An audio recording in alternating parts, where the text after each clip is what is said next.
Welcome back to another how-to video for diamond protection. In this video, John's just going to show us how to use a dry chem fire extinguisher. So obviously he's got a bit of an issue at the back there. He's got a fire going. He's identified he needs to put that out. He gets up to the extinguisher, has a look for the pressure gauge to make sure that the extinguisher does have enough pressure in it and the tags are still in. He then removes the safety pin straight out, gives it a test fire off to the side, make sure that it is going to work, upwind so he doesn't get a face full of it.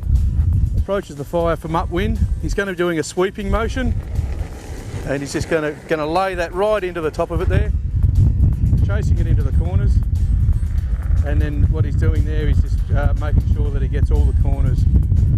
Okay, turns around, comes back out and puts the extinguisher down. Once he's finished with the extinguisher, he just lays it on the ground.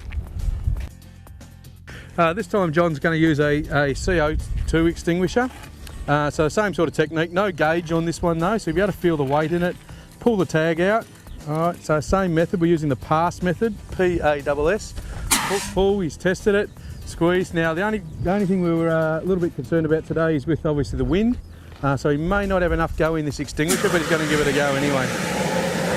So, see how it's licking back behind there?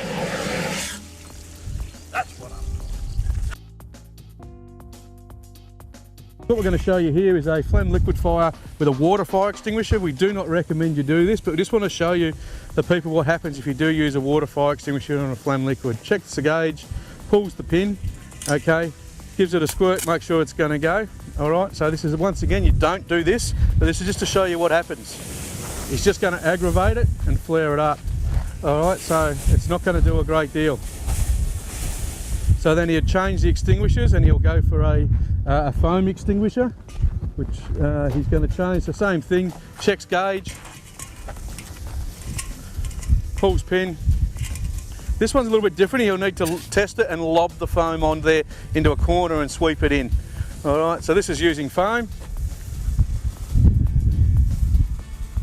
Just putting a foam blanket out all over the whole lot, working one corner into the other with very minimal extinguishing agent. These are great for these flammable liquids. Well done. So a lot less effort with that one. So what you can see in this series, if you pick the right extinguisher, all right, with the right extinguishing agent in it, then you're going to get the best performance. So we don't recommend you do this at home. You would need to come to do one of our courses and we can put you through the same training that these guys have here. Once again, welcome. So once again, thank you for watching Diamond Protection How-To series. There's going to be a lot more. If you'd like to subscribe down the bottom of the page there to our YouTube channel, as well as our website. Once again, thanks from the training team.